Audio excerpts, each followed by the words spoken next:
I showed up to my husband's lavish company party, only to hear whispers, "There's the frigid wife who can't satisfy him." Then his office mistress sneered, "Security, remove this useless woman." I left silently, canceled all our joint accounts, trips, and sold my $17 million stake in his company. Within minutes, my phone blew up with 56 calls. And he was at my door. The security guard at the entrance smiled and waved me through without checking my invitation. After all, I was Mrs. Robert Sterling, co-owner of the company being celebrated tonight. His respectful nod felt natural, expected even. For 15 years I'd been the woman behind Robert's success, the silent partner who reviewed contracts at midnight and hosted client dinners that sealed million-dollar deals. Tonight was different though. Tonight was supposed to be our moment. The ballroom sparkled with crystal and gold, filled with the city's most influential business leaders. I recognized the mayor chatting with the bank president near the bar, while tech moguls clustered around the hors d'oeuvres table discussing market trends. This wasn't just another corporate gathering. This was Robert's coronation as the newest member of the Billionaires Club. Before we continue, I want to thank you for joining me in sharing stories of women reclaiming their power. If you believe every woman deserves respect and recognition, please consider subscribing. It's free and helps us reach more women who need to hear this. Now let's see what happens next. I smoothed my emerald silk dress, the one Robert had chosen for me last week. "Green makes your eyes look mysterious," he'd said, kissing my forehead in that distracted way that had become his signature gesture.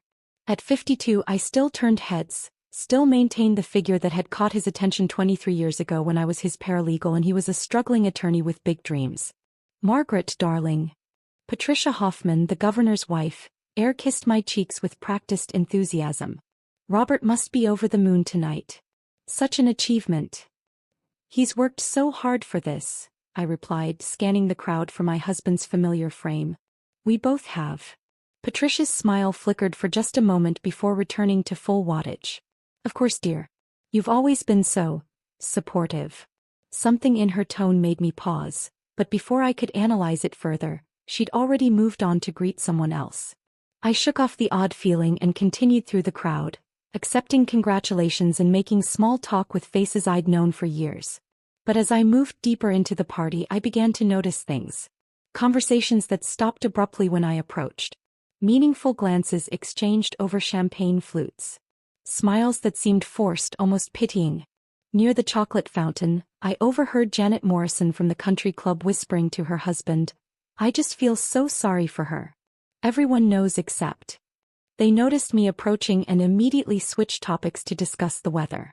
The knot in my stomach tightened. I finally spotted Robert near the stage, surrounded by his usual entourage of executives and investors.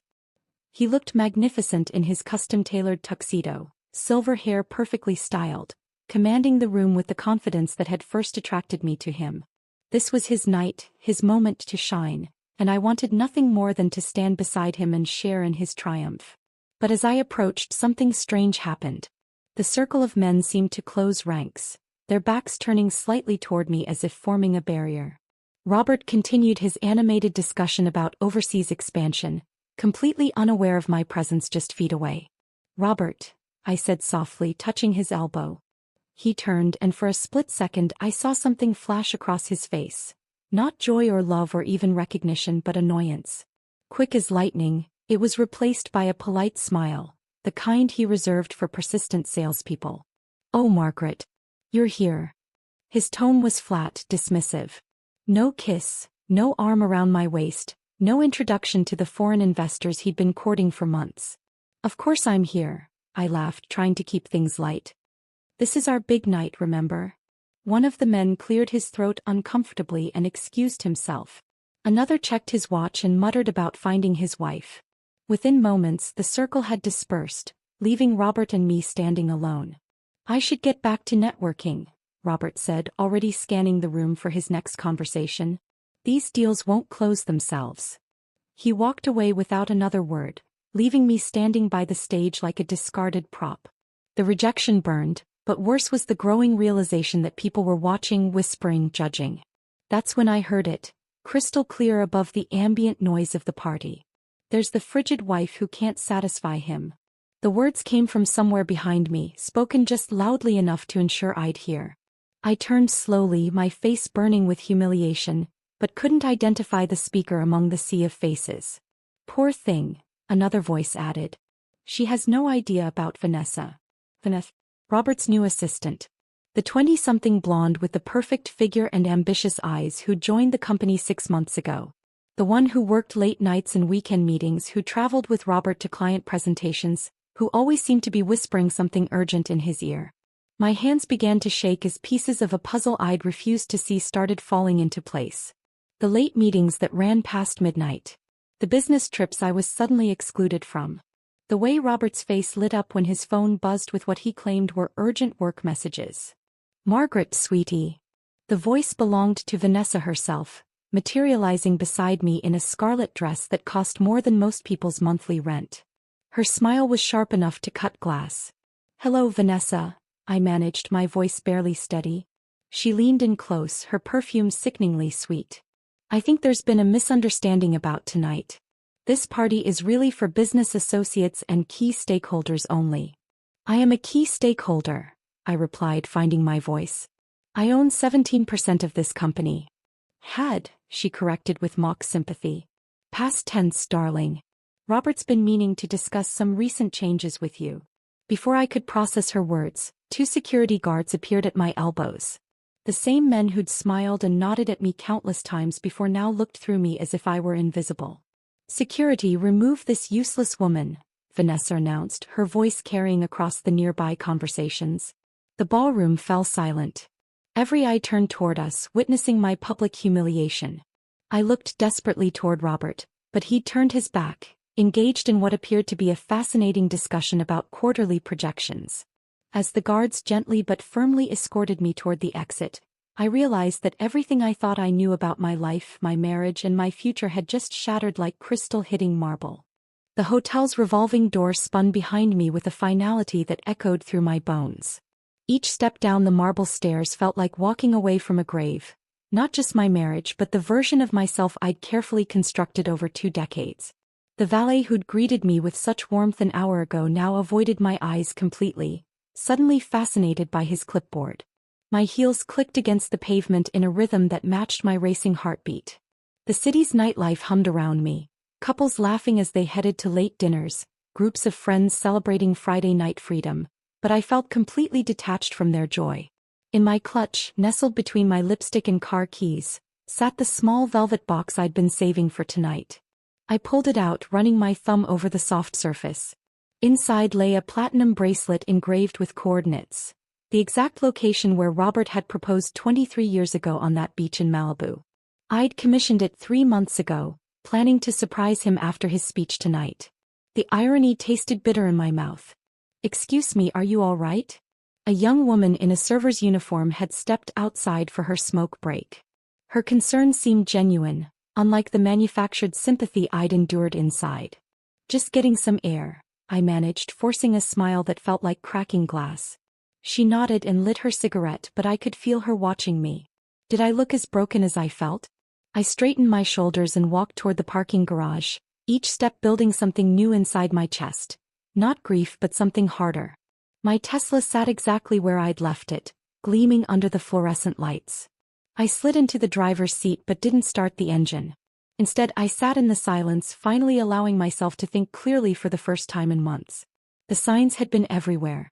Robert's sudden interest in fitness, trading his reading glasses for contacts, the mysterious charges on our credit card for restaurants I'd never been to.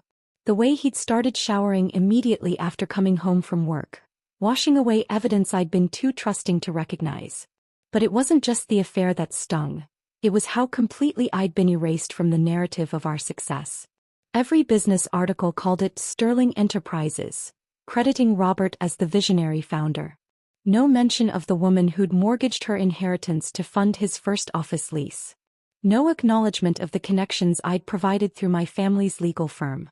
No recognition of the countless nights I'd spent reviewing contracts while he slept. I opened my phone and scrolled to my contact list. My finger hovered over Robert Home for a moment before moving to David Chin, financial advisor. "Margaret? It's past 10 o'clock. Is everything okay?" David, I need you to execute some transactions first thing Monday morning. Can you access my portfolio remotely? Of course, but what's the urgency? We just reviewed your investments last month. I want to liquidate my stake in Sterling Enterprises. All 17 million worth. The silence stretched long enough that I wondered if the call had dropped. Margaret, that's a massive decision. Maybe we should schedule a meeting next week to discuss. Monday morning, David. I also need you to freeze all joint accounts and credit cards. Everything connected to Robert gets shut down immediately. Are you getting divorced? The question hung in the air. An hour ago I would have said never. Now the word felt inevitable. Just execute the trades, David. I'll call you tomorrow with more instructions. Next I scrolled to our travel agent. Linda answered on the third ring, her voice thick with sleep. Linda, it's Margaret Sterling. I need to cancel our trip to Tuscany next month. Oh no, is everything all right? That's such a special anniversary trip for you and Robert. Anniversary trip. 23 years of marriage, and he'd probably planned to spend it with Vanessa while I stayed home, none the wiser. Change of plans. Cancel everything. The villa, the flights, the restaurant reservations. All of it. Margaret, the cancellation fees will be substantial. Are you sure you don't want to wait until morning to think about this? I'm very sure. Send me the paperwork. My phone buzzed with a text from an unknown number. Mrs. Sterling, this is Jake from Hotel Security. You left your gift box on the front steps. Should I bring it to your car? I looked down at my empty hands. Somewhere between the hotel entrance and my car, I'd dropped Robert's bracelet. The coordinates of our engagement, scattered on concrete like everything else we'd built together. Keep it, I texted back. Or throw it away. I don't care. But I did care. That was the problem. 23 years of caring, of putting his dreams before mine, of being the perfect corporate wife while he built an empire on my sacrifices. The caring had become a trap, and tonight, Vanessa had shown me the key to my own prison. My phone screen lit up with an incoming call. Robert's photo filled the display. A picture I'd taken last Christmas when he was laughing at something our daughter had said. He looked genuinely happy then, before Vanessa, before whatever this had become. I declined the call. Immediately it rang again. Then again. By the fourth call I'd started the engine and pulled out of the parking garage. Let him wonder where I'd gone. Let him explain to Vanessa why his wife had vanished into the night. The drive home took me through the financial district where our story had begun. Robert's first office had been in a building that was now a Starbucks. But I could still remember the excitement in his voice when he'd called to tell me he'd signed the lease. We're going to change everything, Margaret. You and me, we're going to build something incredible. We had built something incredible. But somewhere along the way, we had become he, and I'd allowed it to happen. My phone buzzed incessantly on the passenger seat, call after call from Robert, interspersed with texts that grew increasingly frantic. I didn't need to read them to know what they said. Panic. Confusion. Demands for explanations. By the time I pulled into our circular driveway, the missed call counter had reached 37. I turned off the engine and sat in the darkness of our four-car garage, surrounded by the luxury his success had bought us. Tomorrow I would start dividing it all up. Tonight, I would sleep in our bed one last time as Mrs. Robert Sterling. The woman who walked into that party had been a fool. The woman sitting in this car was something else entirely. I woke at 5:30 just as I had every morning for the past decade. The empty space beside me in our king-sized bed felt vast, though Robert rarely stirred before 7 anyway. His absence seemed different now, permanent rather than temporary. I made coffee in the silence of our pristine kitchen. The automatic grinders were the only sound breaking the morning's stillness. My home office hadn't changed since yesterday, but everything felt different as I settled behind the mahogany desk Robert had given me for our 10th anniversary. The filing cabinets lined against the wall contained 23 years of meticulous record-keeping. Every receipt, every contract, every bank statement organized with the precision that had once impressed Robert's business partners. Now those same documents would serve a different purpose. I pulled out the first file, Sterling Enterprises Incorporation Papers from 1998. My signature appeared right beside Robert's, listing me as co-founder and initial investor. Funny how history had a way of rewriting itself in corporate press releases. I photographed each page with my phone, creating a digital trail that couldn't be disputed or hidden. The second file contained loan documents from 2001 when Robert needed capital to expand. My family's law firm had provided the connections, but more importantly, I'd signed as guarantor for the $3 million loan. My personal assets had been on the line, not his. Another photo, another piece of evidence. By 8 o'clock, I'd documented 15 years of financial contributions that told a story Robert's company biography conveniently omitted. The inheritance from my grandmother that funded his first major acquisition. The second mortgage on our house to cover payroll during the 2008 recession. The countless client referrals from my network that had built his empire. My phone rang. David Chen's name flashed on the screen. "Margaret, I've been trying to reach you since 6. The market's open in 30 minutes and I need verbal confirmation for these trades." "You have it. Execute everything we discussed." The Sterling Enterprises stock has already dropped 2% in pre-market trading. Word is getting out about major shareholder changes. "Are you absolutely certain?" "David, I've never been more certain of anything in my life." "All right. Give me 2 hours and it'll be done." I hung up and opened my laptop. The legal notice I drafted at 3 in the morning stared back at me, clinical and precise. No emotional appeals, no explanations, just facts. Margaret Elizabeth Sterling hereby notifies the Board of Directors of Sterling Enterprises of the immediate liquidation of her 17% ownership stake and the termination of all joint financial obligations. My finger hovered over the send button for exactly 3 seconds before clicking. The email disappeared into cyberspace, carrying with it the end of everything Robert thought he controlled. 30 seconds later my phone exploded. Robert's name flashed on the screen, but I let it go to voicemail. Then again. And again. By the 4th missed call I was actually enjoying the silence between rings. Each unanswered call was a small victory, a tiny reclamation of power. The text messages started next. "Margaret, what the hell did you do? Call me back immediately." Delete. "This is insane. You can't just destroy everything we built because you're having some kind of breakdown." Delete. "The board is in emergency session. You've triggered a company-wide crisis. Call me." Delete. I made myself a second cup of coffee and returned to my filing cabinets. The partnership agreements Robert had insisted on renegotiating 5 years ago suddenly looked very different through my current lens. He'd been planning this for longer than I'd realized, slowly reducing my official involvement while increasing my financial liability. But he'd made one crucial mistake. He'd never removed my name from the original incorporation documents. In the eyes of the law, I was still a founding partner with equal rights to company information and decision-making authority. My phone buzzed with a text from an unknown number. "Mrs. Sterling, this is Vanessa. I hope you're feeling better this morning. Perhaps we could have coffee and discuss last night's misunderstanding." I stared at the message for a full minute. The audacity was breathtaking. The woman who'd publicly humiliated me was now reaching out like we were old friends who'd had a minor disagreement. I typed back. "There was no misunderstanding. And it's Ms. Hartford now. I'm returning to my maiden name." Her response came immediately. "Let's not be hasty. Robert is very upset and I think we can work something out that benefits everyone." Benefits everyone. As if I were a problem to be managed rather than a person who'd been betrayed. I took a screenshot of her message and added it to my growing collection of evidence. My landline rang. A number so few people had that it could only be one person.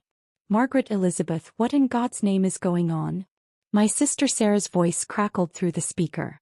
"Robert just called me in tears saying you've lost your mind." I found my mind, actually. For the first time in years. "He says you've destroyed his company out of spite.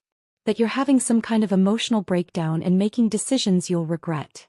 I walked to my window overlooking the garden Robert had never shown any interest in maintaining. My roses were in full bloom, tended carefully by hands he'd never bothered to notice were always dirty from soil. "Sarah, did you know that I've contributed over $20 million to Robert's success? Not including the value of my time, my connections, or my unpaid labor." "Well, that's what marriages are." "Did you know he's been having an affair with his assistant?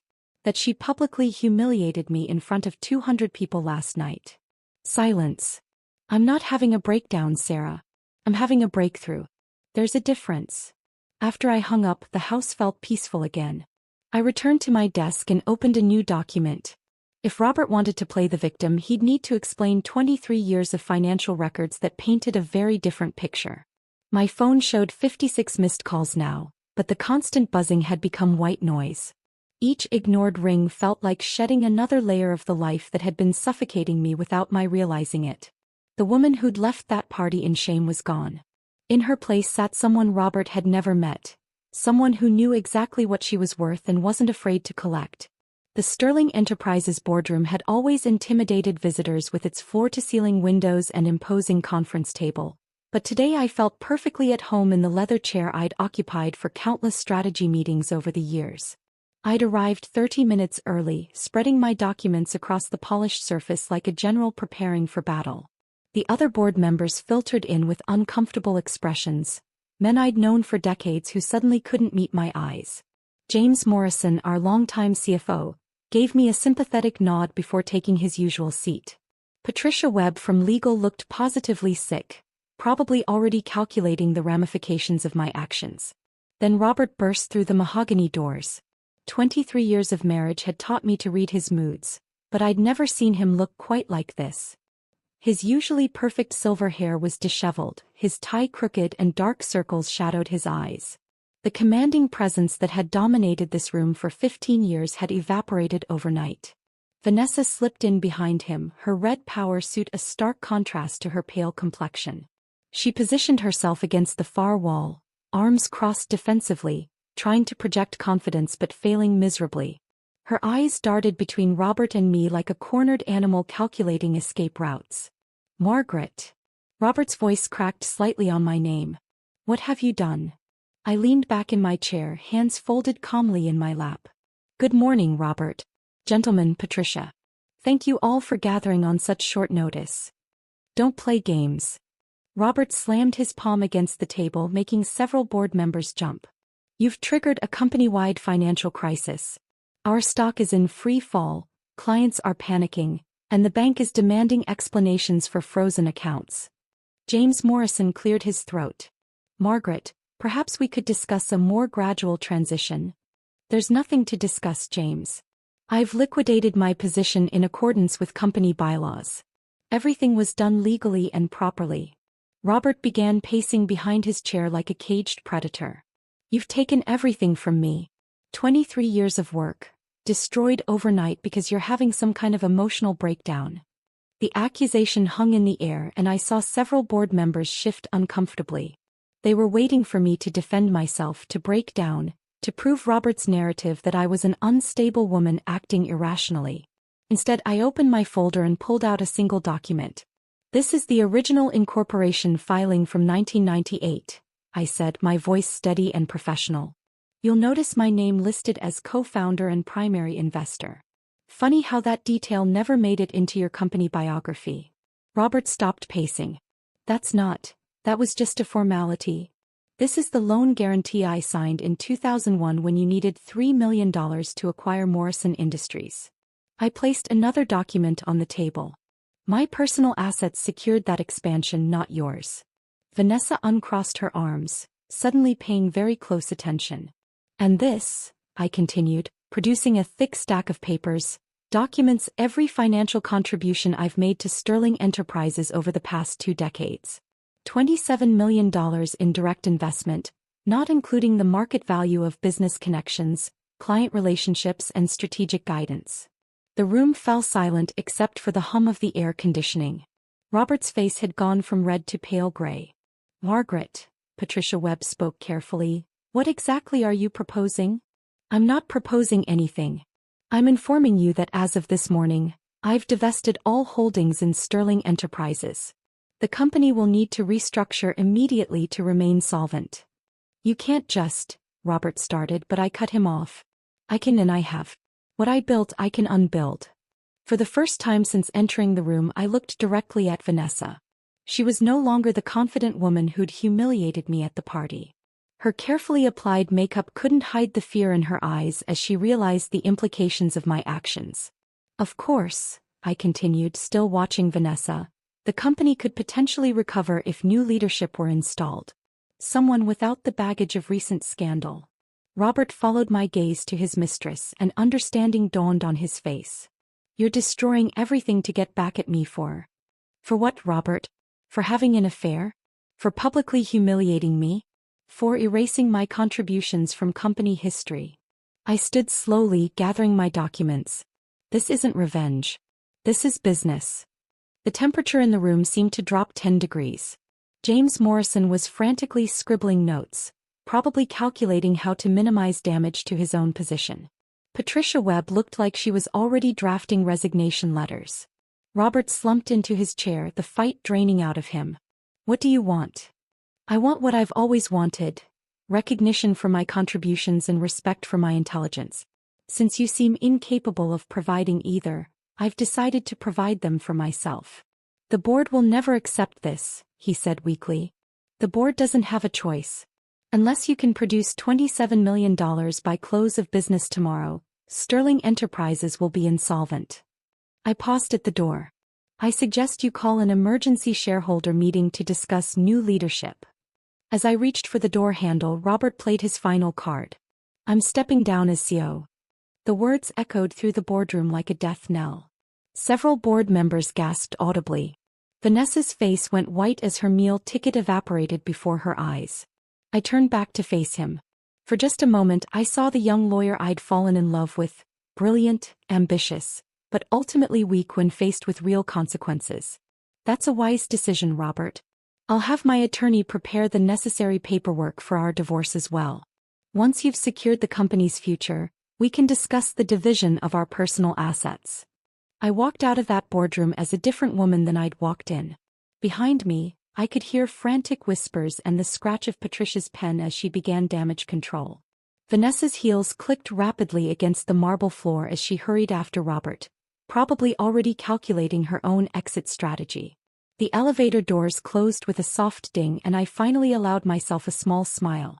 23 years of being invisible had taught me exactly how visible I could become when I chose to be. The elevator descended in complete silence, carrying me away from 23 years of my life. When the doors opened in the parking garage, I felt like I was stepping into an entirely different world. One where I made the rules instead of following someone else's script. My phone buzzed incessantly during the drive home, Robert's name flashing on the screen with desperate persistence. By the time I pulled into my driveway, the missed call counter had reached 43. I turned off the phone and slipped it into my purse, craving the silence. Inside our house, my house now, I realized, everything looked exactly the same but felt completely foreign. The wedding photos lining the hallway seemed like artifacts from someone else's life. The kitchen where I'd hosted countless dinner parties for Robert's clients felt too large, too empty. Even our bedroom with its California king bed and matching nightstands belonged to a couple I no longer recognized. I walked straight to my home office and pulled out the manila folder I'd prepared weeks ago but never had the courage to use. The divorce papers sat crisp and clean, every line of legal text representing a door closing and another opening. At the top of the first page, bold letters declared, "Petition for dissolution of marriage, Margaret Elizabeth Sterling versus Robert James Sterling." My hand trembled slightly as I signed my name on the first line. Margaret E. Hartford. I'd already started the process of reclaiming my maiden name, and seeing it in writing felt like putting on clothes that actually fit after years of wearing someone else's wardrobe. The second signature came easier. Then the third. By the time I reached the final page, my hand was steady, my resolve absolute. I sealed everything in the pre-addressed envelope and placed it in my outgoing mail basket. Tomorrow, a process server would deliver them to Robert's office, making our separation official in the eyes of the law. As I set the envelope aside, something unexpected washed over me, not grief or anger but profound relief. For the first time in decades, I wasn't wondering what Robert wanted for dinner, or whether I should attend some client function, or how to support his latest business venture. The mental space that had always been occupied by his needs suddenly belonged entirely to me. That night I slept better than I had in months. The following weeks blurred together in a haze of legal meetings and paperwork, but also something I hadn't experienced in years: genuine excitement about my own future. My attorney, Rebecca Martinez, became both legal counsel and unofficial therapist as we navigated the complexities of dissolving a marriage worth millions. "Your financial documentation is incredibly thorough," Rebecca noted during one of our sessions. Most spouses can't prove half of what you've contributed to the marital estate. I've always been organized. It used to drive Robert crazy. Well, it's going to save you millions now. His attorney is pushing for a 50-50 split, but based on your investment records, you're entitled to significantly more. Between legal meetings, I rediscovered parts of myself that had been dormant for years. I enrolled in a photography class, something I'd loved in college but abandoned when Robert declared it impractical. My instructor, a retired National Geographic photographer named Elena, became an unexpected friend and mentor. "You have a good eye," she told me after reviewing my first assignment. "You see stories others miss." I'd always seen stories. In Robert's business deals, in the lives of his clients, in the social dynamics of corporate parties. But I'd never considered that my perspective had value beyond supporting someone else's narrative. My sister Sarah visited one afternoon, ostensibly to check on my emotional state, but really to satisfy her curiosity about my dramatic life change. "You seem different," she said, settling into my kitchen with coffee and the judgmental expression she'd perfected over 50 years. "I feel different. Lighter somehow. Robert says you won't return his calls. He's worried about you." I looked at her over my coffee cup. "Sarah, when was the last time you and I had coffee without discussing Robert, his needs, his business, or his problems?" She opened her mouth to respond, then closed it again, realizing she couldn't remember. "Exactly. Even now, you're here because of him, not because you want to spend time with your sister." Her face flushed. "That's not fair." "It's completely fair. And it's not your fault. I trained everyone in my life to see me as Robert's wife first and Margaret second. But that person doesn't exist anymore." 3 months after filing the divorce papers, I made my first major business investment as a single woman. A small sustainable fashion company run by 2 young designers who reminded me of Robert and myself 25 years ago. Hungry, brilliant, and completely convinced they could change the world. "Why fashion?" Rebecca asked when I told her about the investment. "Because they're building something beautiful that doesn't depend on exploiting other people. And because I want to prove I can identify talent and nurture success without anyone else's approval." The investment felt like stepping off a cliff but also like learning to fly. 6 months later, I was leaving a gallery opening where my photography was being featured in a group exhibition when I saw him. Robert stood near the entrance, looking older and somehow smaller than I remembered. Our eyes met across the crowded room, and for a moment time stopped. He approached slowly as if afraid I might flee. "Margaret, you look..." He searched for words. "You look happy." "I am happy, Robert. Genuinely happy. I heard about your photography. And the business investment. You're doing well." "I'm doing what I should have been doing all along, living my own life." He nodded, and I could see the regret etched in the lines around his eyes. "I'm sorry. For everything. I know that doesn't change anything, but I needed you to know. Thank you for saying that. I hope you find whatever you're looking for." I walked past him toward the exit, feeling his eyes follow me but not looking back. Outside, the evening air was crisp with the promise of autumn. I had dinner plans with Elena and her husband, followed by a weekend trip to photograph coastal landscapes. A life entirely of my own making. For the first time in 23 years, I was exactly where I belonged.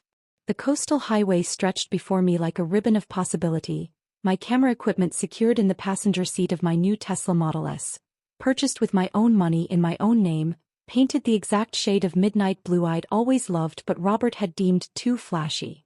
The morning sun cast everything in golden light as I drove toward my favorite photography spot, a secluded cliff overlooking the Pacific where I'd captured some of my best work over the past year. 12 months had passed since that devastating night at the company party, and the woman behind the wheel bore little resemblance to the one who'd been escorted out in shame. My hair, now shoulder-length and streaked with silver I no longer felt compelled to hide, caught the breeze from the open sunroof.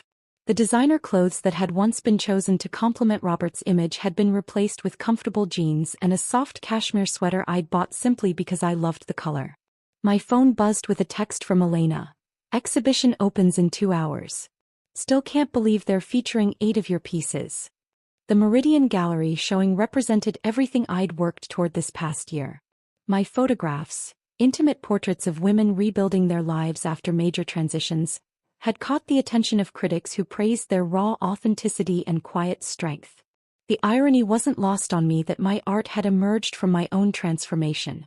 As I set up my tripod on the cliff, muscle memory guiding my movements, I thought about the conversation I'd had with my financial advisor yesterday. Hartford Ventures, the investment firm I'd launched 6 months ago, had just closed its third successful deal. The sustainable fashion company had exceeded all projections, and 2 other startups in my portfolio were showing remarkable growth. "You have an instinct for identifying potential," Rebecca Martinez had said during our quarterly review. "These entrepreneurs trust you because you understand what it means to rebuild from scratch." The viewfinder showed me a perfect composition: waves crashing against jagged rocks, seabirds riding the wind currents, the endless horizon promising adventures yet to come. I adjusted the settings and captured the moment, knowing this image would join the others in my upcoming book proposal. Resilience, Portraits of Women Reclaimed, had already generated interest from 3 major publishers. My phone rang as I packed up my equipment. Sarah's name appeared on the screen and I answered with genuine warmth for the first time in years. "Margaret, I just wanted to wish you luck tonight. I know how much this exhibition means to you." "Thank you. Are you still planning to drive down for it?" "Wouldn't miss it." "And Margaret, I owe you an apology. You were right about how I'd gotten used to seeing you only as Robert's wife. Getting to know you this past year as just my sister has been a gift." After hanging up, I drove toward the city with a lightness in my chest that had become my new normal. The radio played classical music, Vivaldi's Four Seasons, and I found myself humming along, something I never would have done in Robert's presence. He'd always preferred silence during car rides, claiming music was distracting. The gallery buzzed with anticipation when I arrived for the final setup. My pieces occupied an entire wall, black and white portraits that told stories of transformation, resilience, and self-discovery. Each photograph represented weeks of building trust with women who'd agreed to share their most vulnerable moments with my camera. "These are extraordinary," said James Whitfield, the gallery owner, as we made final adjustments to the lighting. "The way you've captured not just their faces but their spirits. It's powerful work." The opening reception drew a crowd larger than I'd expected. Art collectors, critics, and curious locals mingled beneath my photographs, their conversations creating a gentle hum of appreciation. I moved through the crowd confidently, discussing my work with passion and authority, qualities I'd possessed all along but had never been encouraged to display. "Excuse me, are you the photographer?" I turned to find a young woman in her 30s, her eyes bright with curiosity and something else, recognition perhaps. "I am. I'm Margaret Hartford. Your work speaks to me," she said, gesturing toward a portrait of a woman in her 60s, laughing despite visible tear tracks on her cheeks. "I'm going through a divorce right now and seeing these images, it gives me hope that there's joy waiting on the other side." "There is," I assured her. "Different joy maybe, but authentic in ways you might not expect." As the evening progressed, I found myself in conversations that ranged from art theory to business strategy to life philosophy. People sought my opinions, valued my insights, and seemed genuinely interested in my perspective. The invisible woman who'd once stood silently beside Robert at corporate functions had been replaced by someone who commanded attention through her own accomplishments. Near the end of the evening, Elena approached with a champagne flute and a satisfied smile. 3 red dots, she announced, referring to the small stickers indicating sold pieces. "And I overheard 2 collectors discussing commissioning portrait work from you." I accepted the champagne and took a moment to survey the room. My work covered the walls, my name appeared on the exhibition materials, and my bank account reflected the value others placed on my creativity. But more importantly, I felt completely, authentically myself for the first time in decades.